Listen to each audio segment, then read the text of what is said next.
profe Ariruma. Nos encontramos en Ñancuna Bar con el profe Humandi Chimba. Ya ha sido presentado con anterioridad, entonces vamos a proceder con la entrevista. Buenas tardes, compa Ariruma, aquí con mucho gusto. Bueno, tenemos algunas preguntas relacionadas a su infancia, a su educación, a sus proyectos, a su lengua y su cultura. También algunas reflexiones personales. Como primera pregunta tenemos: ¿cuáles son los recuerdos más importantes de su infancia y que están relacionados a su comunidad? Bueno, crecí en mi comunidad, nací en mi comunidad, y una de la memoria que tenemos dentro de la comunidad es que siempre nuestra abuela es la que nos cuida, y yo crecí con mi abuela. Entonces los mejores recuerdos tengo siempre ayudándole a mi abuela en la chácara, en la cocina, en diferentes lados, también jugando en la montaña. Teníamos los juegos tradicionales que eran, por ejemplo, no teníamos trompos, entonces cogíamos semillas de eucalipto y con eso les hacíamos como trompos con mis tíos, con la familia, ¿no? Entonces, eso como dentro de la comunidad. Y una cosa muy importante y podríamos llamar, en ese momento era chévere, pero ahora viendo era una forma de vida no tan agradable, que era donde teníamos una vez a la semana agua. Entonces nosotros llegaba el agua y teníamos que ir a la esquina unas 3-4 cuadras y con galones, baldes a coger el agua para toda la semana. Era divertido porque claro, ahí nos encontrábamos con todos los niños mientras esperábamos a que llegue el agua, jugábamos y los baldes estaban ahí. Pero claro, ahora viendo era una precarización de la comunidad, cómo vivíamos, en qué condiciones vivíamos. Cuando teníamos que lavar la ropa, teníamos que ir al río que estaba a unos 15-20 minutos caminando para lavar la ropa en el río, y después con la ropa mojada subir a secar en la casa. Entonces, claro, muy bonito toda la experiencia, pero hasta luego. Pero claro, es un tema que nos marca, ¿no?, en la vida, cómo vivimos en las comunidades. Entiendo, pero también se podría decir que esas acciones han forjado su carácter, ¿no? Claro. Le han hecho ser quien es. Exactamente. Desde ahí podemos ver que podemos estar en diferentes espacios, pero siempre la humildad, siempre de donde vinimos, nuestras raíces, y eso nos forjó, tal cual como tú dices, el carácter para poder sobrellevar todo lo que hemos tenido que vivir acá en la ciudad también. Entiendo. Y bueno, ¿cuál es el papel que ha jugado la lengua quichua en su formación como persona? Bueno, yo aprendí primero el quichua, porque mi abuelita hablaba el quichua y en mi comunidad netamente quichua hablantes, y el castellano empieza no como una imposición, sino como parte de la sociedad, de poder comunicarme con la gente en las ciudades. Siempre mi mamá me llevaba a los encuentros culturales, encuentros de las organizaciones, siempre vinculado a la organización. Entonces ahí siempre estaba conviviendo, compartiendo con hispanohablantes. Yo diría que casi aprendí las dos lenguas, pero el quichua sí fue un pilar muy importante, ya que a raíz de eso también pude fortalecer mi identidad y visibilizar también mi comunidad en diferentes espacios. Entiendo. Entonces el quichua es su lengua materna. Mi lengua materna, exactamente. Muy bien. Y bueno, ¿hubo algún evento o persona en su juventud que le inspiró a dedicarse a la educación y a la preservación cultural? Sí, podría decir que mis papás. Mi mamá, luchadora desde joven, siempre ella estuvo en las organizaciones sociales, fui dirigente, la primera mujer dentro de un cabildo machista en las comunidades. Acordémonos, hace 40 años, donde el machismo primaba y nunca en una comunidad hubieron presidentas mujeres, al menos en esa época, y ella fue la primera mujer que llegó a ser parte del cabildo de la comunidad, a dirigir toda una comunidad, y el resto todos hombres. Entonces desde ahí ella va rompiendo en la comunidad ciertos patrones o paradigmas, constructos sociales, ¿no?, alrededor del machismo. Entonces, en función de eso, ella siempre estuvo vinculada a los procesos comunitarios, organizativos, educativos, y mi papá también después llega al núcleo familiar y trabaja siempre en la formación. Mi papá era catequista, entonces siempre estaba vinculado a grupos de jóvenes, grupos de educación, y desde niño fui uno de los primeros, cuando ya estuve viviendo acá en Quito, uno de los primeros que impulsaron con mis papás la alfabetización para migrantes de aquí en Quito. Entonces empezamos a trabajar. Yo tendría mis 15, 16 años cuando empecé ya como profesor en alfabetización a migrantes de acá. Entonces siempre mi vida ha estado vinculada a la educación. Ha sido bastante jovencita cuando inició. Sí. 15 o 16 años.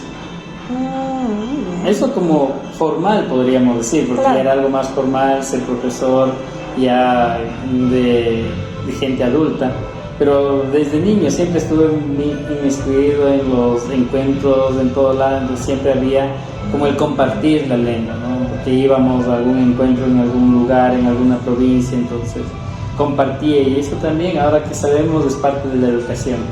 Por supuesto, es parte de la educación. Y bueno, hablando de la lengua quichua también, ¿usted ha evidenciado alguna discriminación aquí en Quito hacia las personas quichohablantes? Hasta ahora hay mucha discriminación, sobre todo para aquellas personas que tienen problemas de interferencia lingüística. Yo cuando niño tenía interferencias lingüísticas en diferentes formas, porque por ejemplo nosotros tenemos solo 3 vocales en nuestro quichua, A, I, U. No tenemos la O ni la E. Entonces, claro, para mí, como casi crecí con las 2 lenguas a la par, no se me complica mucho. Todavía tengo algunas interferencias, pero no es muy notorio. Hay comunidades, hay territorios que sí son muy notables, y ahí es donde la gente muestra totalmente la discriminación. Entonces, lamentablemente, eso ha hecho que las lenguas en diferentes territorios vayan perdiendo su vitalidad, vayan perdiendo esa importancia que debería tener. Sí, exactamente, también pienso lo mismo. Sin embargo, he visto que se está revitalizando la lengua. La lengua está surgiendo. He visto más personas quichohablantes en los últimos tiempos. Eso se debe también a sus acciones, a cómo han manejado estos proyectos de revitalización. Claro, es un trabajo bastante fuerte. Sin embargo, hay que tomar en cuenta que hay un auge de revitalización de la lengua. Hay muchas personas que están empezando, indígenas y no indígenas, de encariñarse con la lengua, pero en los territorios, en cambio, los más jóvenes ya no están aprendiendo la lengua. Hay algunos estudios, sobre todo Marlene Abud, no sé si has escuchado, de la Universidad Católica. Ella tiene su departamento de oralidad, modernidad, y ella ha hecho bastante investigación sobre la lengua en todo el territorio, y ella muestra este fenómeno de cómo en las últimas décadas ha empezado a desaparecer la lengua en los territorios, lamentablemente, donde el adulto mayor habla, el adulto joven habla, pero el joven ya no habla, entiende, pero no habla. Y los niños, en una gran mayoría, ya no entienden ni hablan. Entonces, hay esa dificultad en los territorios. Y no todos los territorios, por supuesto, hay algunos territorios muy puntuales. Pero hay el otro auge, en cambio, que también se demuestra que los jóvenes que no aprendieron a hablar quichua, hay muchos jóvenes que ya nacieron en las ciudades, que papá quichua, mamá quichua, pero por el entorno no lograron aprender. Ellos están empezando a aprender. Ahora mismo tengo varios estudiantes en la Universidad Central que ellos, algunos son hijos de migrantes, otras personas que están encariñadas con la lengua, que están aprendiendo. Entonces ahí como que se va la balanza equilibrando, ¿no? En algunos lugares se está perdiendo, pero desde otros espacios se está revitalizando. Entonces, es el trabajo, y es un trabajo fuerte. Lamentablemente los gobiernos de turno no han hecho nada por revitalizar la lengua, y peor con un gobierno de derecha como el que actualmente tenemos, que lo que busca es invisibilizar, busca exterminar con las lenguas, con los territorios, con la diversidad misma.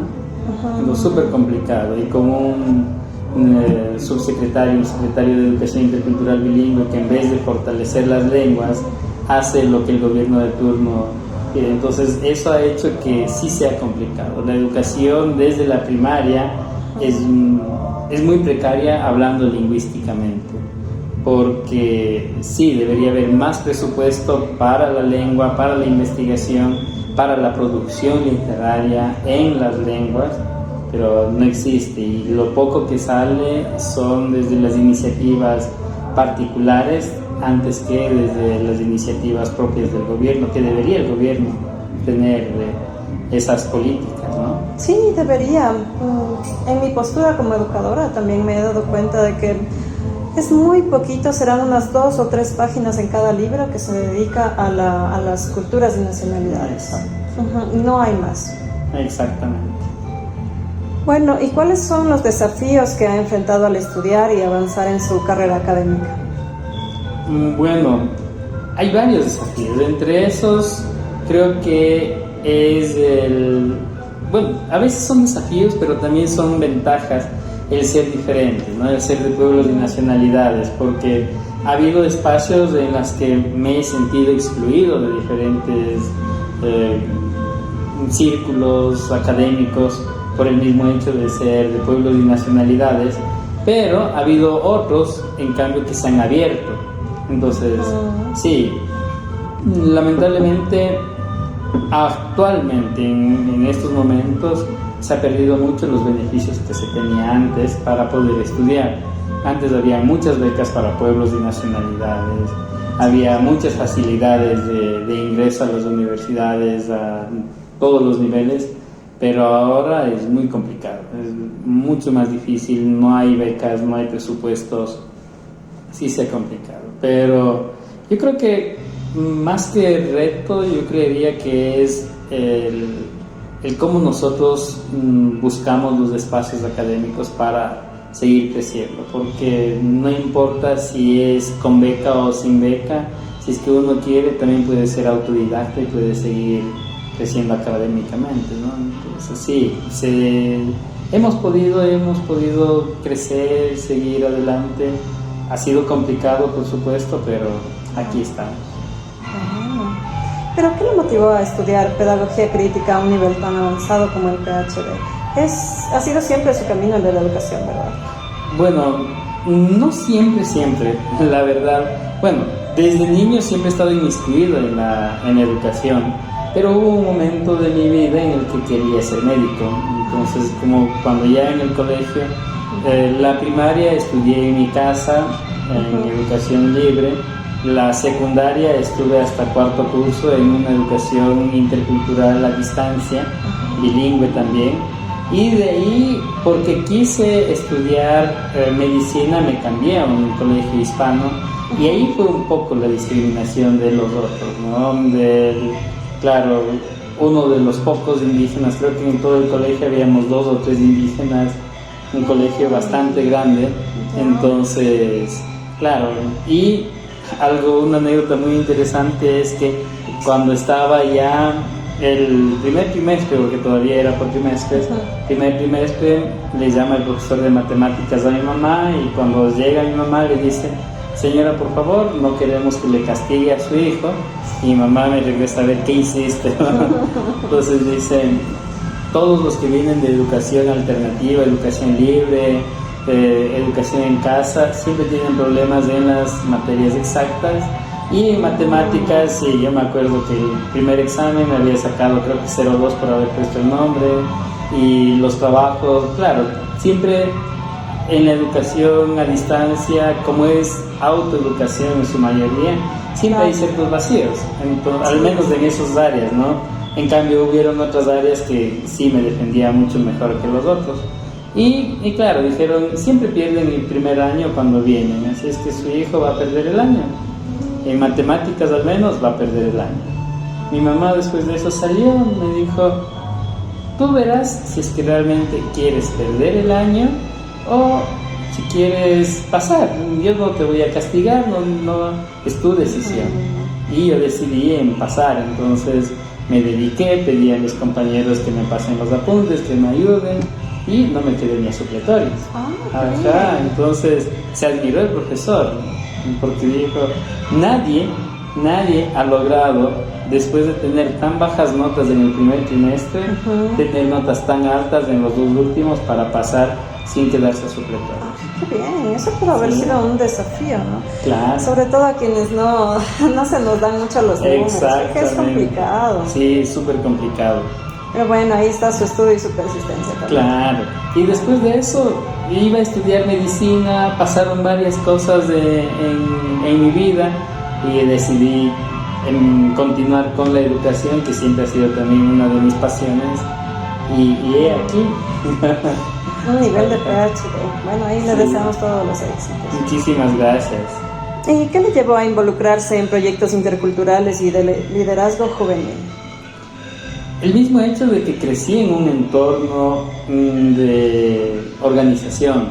Siempre me acuerdo, y justo nos encontramos alguna vez con algunos compañeros que ya de la vieja guardia, como dicen, claro, nos encontramos en algún encuentro y decían, ¿te acuerdas? Te decíamos del pequeño comandante. Y yo no me acordaba, y mi mamá dice, claro, tú tenías 5 o 6 años y estabas en las organizaciones, en las movilizaciones, en todo el proceso de lucha de tierras. Entonces yo estaba siempre inmiscuido con organizaciones, por lo tanto eso hace que siempre todo mi trabajo, todo esté en función de trabajar de manera colectiva. Y desde ahí se fue forjando, creo que fue algo innato que se fue forjando, el trabajo del liderazgo, del siempre estar trabajando con grupos, con colectivos. Por eso cuando vine acá a Quito, ya a radicar acá, dentro de una sociedad bastante excluyente en ese entonces, bastante racista, nos juntamos con algunos jóvenes, con algunas personas de ahí del barrio, y yo formé el grupo de danza. Yo mismo les daba las clases de danza. No era bailarín, pero daba las clases de danza, y llegó un punto en el que fuimos y ganamos un primer lugar en un encuentro interparroquial en Quito. Entonces, claro, desde ahí siempre fuimos parte de un proceso aquí en Quito que en ese entonces se llamaba MOIC, que era Movimiento de Organizaciones Indígenas en Quito. Y cuando recién estaban haciendo mis papás, siempre buscando esto de estar en algún espacio comunitario, organizativo, creó mi mamá una organización de mujeres en el barrio. Y claro, yo también estaba ahí, era de mujeres, pero yo también estaba siempre ahí. Y después nos vinculamos a la organización que era a nivel de todo Quito, que se llamaba MOIC. Fui dirigente de salud en ese entonces, tendría mis 15 años, cuando justo fue la época en la que estuve alfabetizando también con los grupos juveniles, también como dirigente en la MOIC, que actualmente se cambió el nombre y se llama COIC, Coordinadora de Organizaciones Indígenas de Quito. Entonces, desde ahí, siempre, toda mi vida he estado involucrado en las organizaciones, en los procesos comunitarios, en siempre estar en espacios de liderazgo que me han forjado, me han enseñado, y siempre me ha gustado eso también, ¿no? Bueno, y me parece que esta organización comunitaria y no individual tiene un significado bastante importante para las comunidades también. He visto que rescatan mucho la comunidad, rescatan mucho lo colectivo. Exacto, porque para nosotros es muy complicado vivir en soledad, la verdad. Siempre estamos buscando espacios comunitarios, colectivos, y es por eso algo muy interesante de los Mindalaes, de los Otavalos, que siempre están viajando por el mundo. Siempre, en cualquier parte que están, se juntan para hacer música, y la música es la que les une, y por eso es que Otavalo es caracterizado por la mayor cantidad de músicos o artistas que existen ahí. Es justamente por eso, porque a donde vas, de alguna manera tienes que formar comunidad, hacer comunidad. Y uno de los elementos o herramientas que te ayudan para poder juntar y formar comunidad ha sido el deporte o la música. Entonces nosotros siempre hemos estado vinculados hacia la música. Hay excelentes músicos Sí. en algunas comunidades de Paraguay. Sí, Sí, y son conocidos a nivel mundial. claro, yo nomás no tengo ese don. ¿Y por qué no? No lo ha intentado. O sea, sí toco la guitarra, algunos instrumentos, pero no es que sea mi fuerte. Ajá. Bueno. Y bueno, de todos estos proyectos culturales, ¿cuál ha sido un poco más significativo, el que más recuerda, el que recuerda con más cariño, el que le ha dado más frutos? ¿Cuál ha sido? Bueno, es que he trabajado en varios proyectos. Podríamos decir que uno de los que más como reconocimiento me dio fue entre varios que yo venía trabajando con el Ministerio de Cultura, con el municipio. Me salió un proyecto comunitario con Urbal. En ese entonces había Urbal, que era un proyecto desde la Secretaría de Inclusión Social. Y era un proyecto para trabajar justo el tema de revitalización de las lenguas, de la recopilación de la memoria colectiva en algunos territorios, en Quito, ¿no? En el Valle del Tumbaco, Valle de los Chillos, noroccidente, Quito, centro.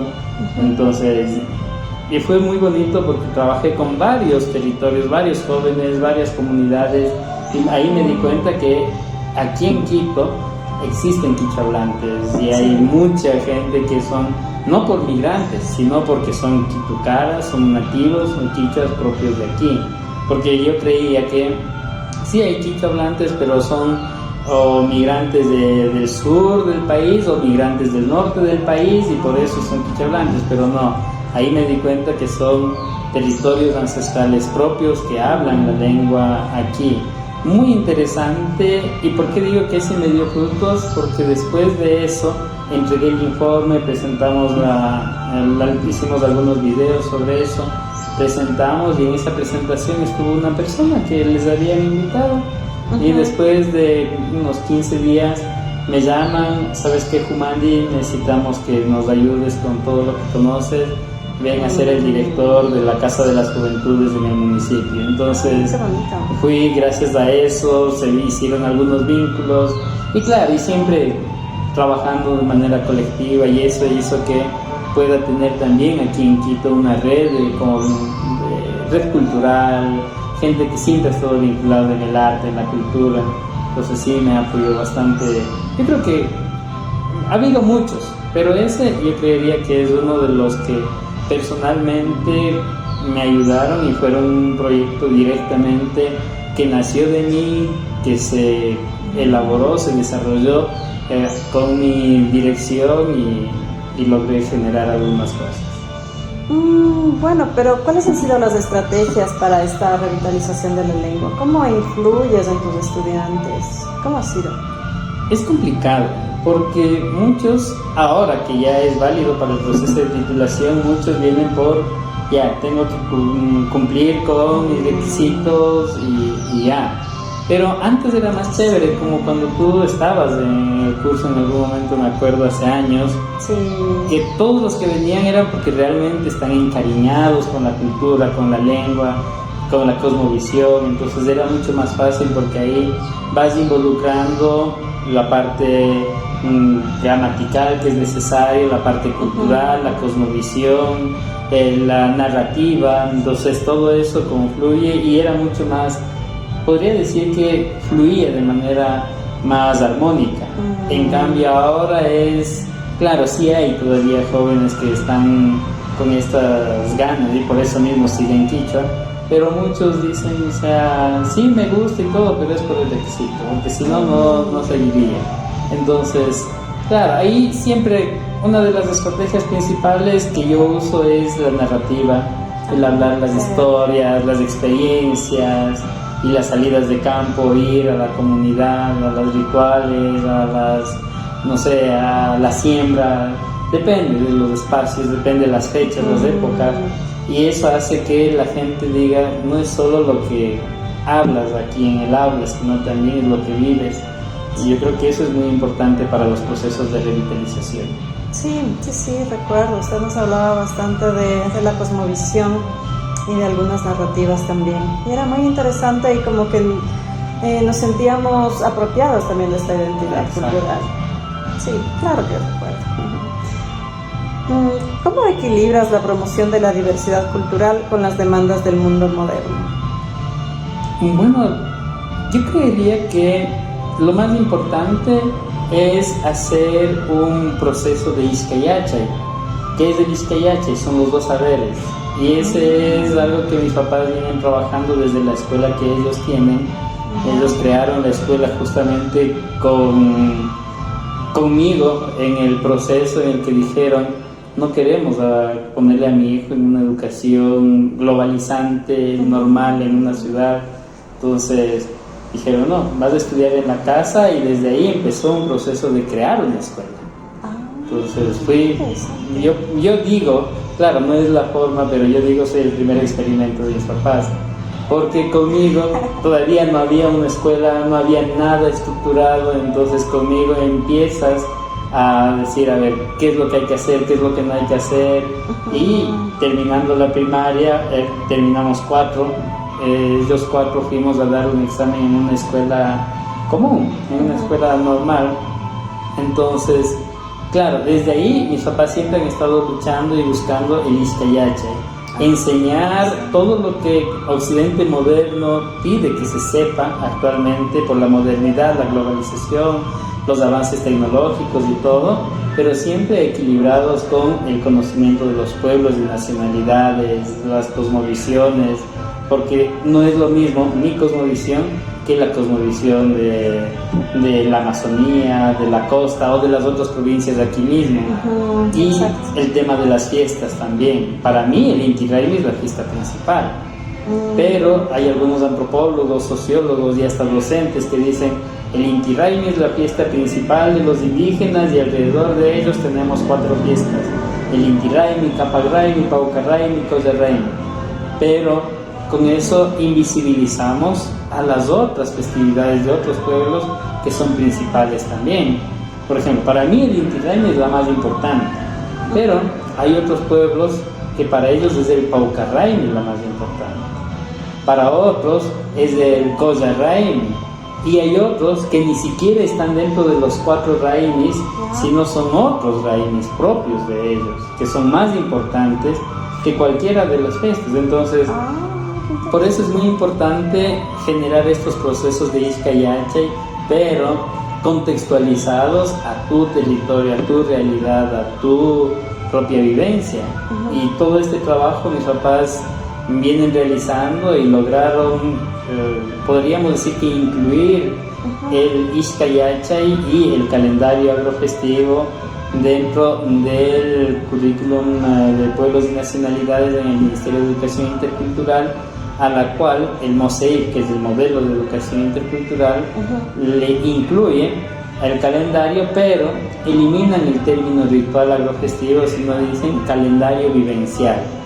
Entonces todo eso es un proceso que mis papás vienen investigando desde cuando yo era un bebé, con algunas experiencias en otros países, y logran crear, ¿no? Y bueno, gracias a eso es que se logró hacer que dentro del MOSEIR esté el calendario vivencial, al menos con ese nombre, y poder desde ahí trabajar la parte que te digo, la contextualización de los conocimientos desde cada territorio, porque yo como Otavalo no puedo ir e imponer mi cosmovisión, mis saberes, todo lo que yo sé a alguien de Chimborazo, o a alguien del Cañar, o a alguien de la Amazonía, o a alguien de la costa.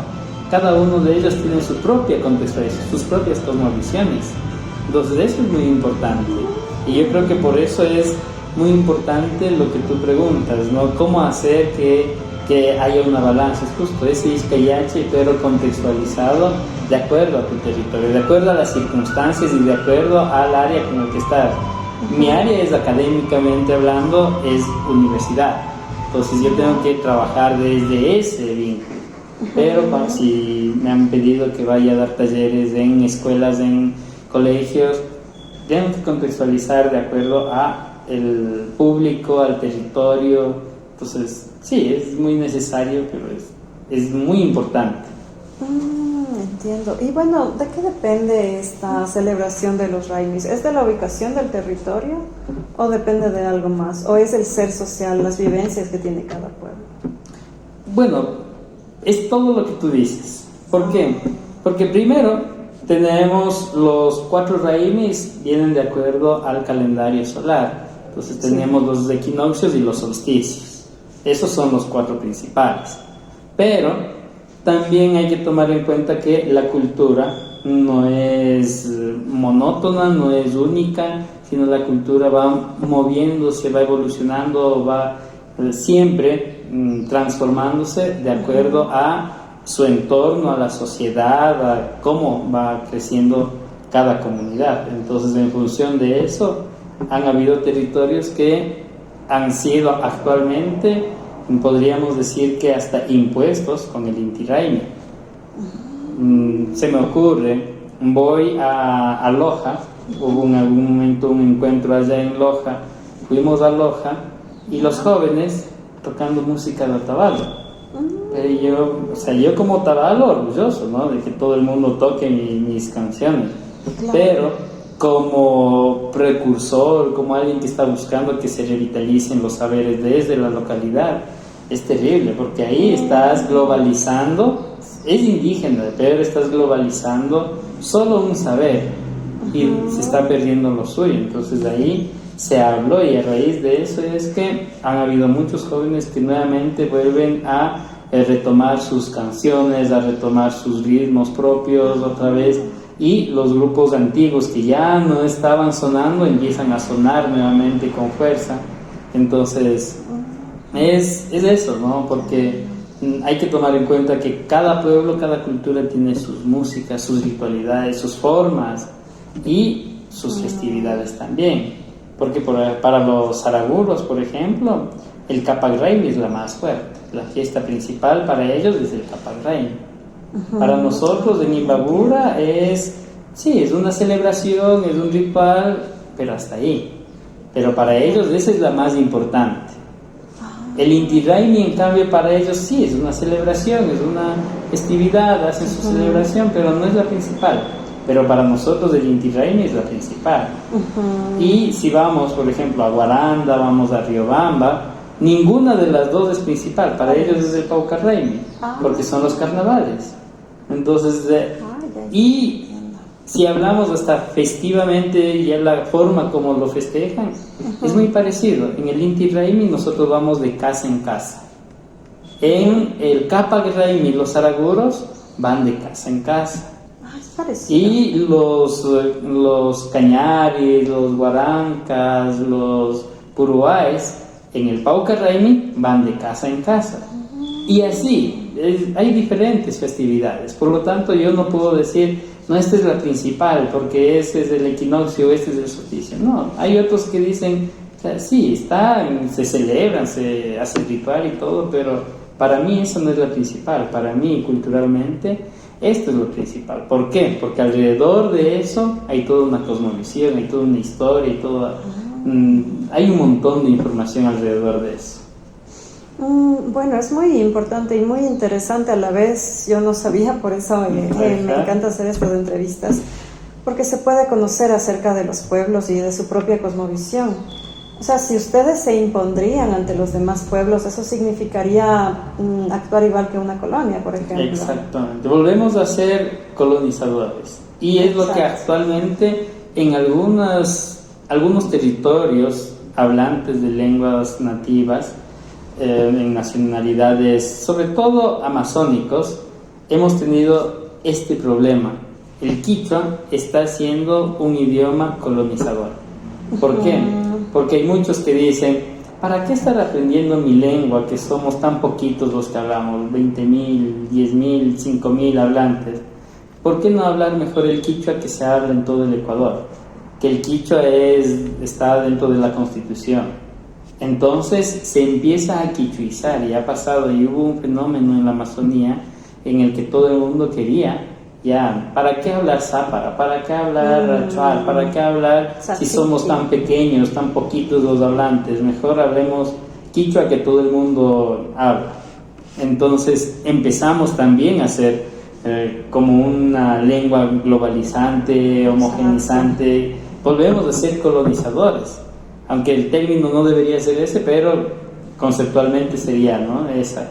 Pero ahí nosotros vamos buscando y hemos tratado de fortalecer y decir, no, es importante que se revitalice cada una de las lenguas propias de cada nacionalidad. Exactamente. Bueno, lo que me queda ahorita es agradecerle mucho por la entrevista, agradecerle su trabajo, mandarle un saludo desde todas las personas que nos sentimos identificadas con sus objetivos, con su lucha. Como usted dice, y me llama mucho la atención, estamos encariñados con la cultura y la lengua. Muchísimas gracias y ojalá tengamos un espacio más amplio para poder seguir conversando, seguir también compartiendo, ¿no?, los conocimientos. Y Paichani.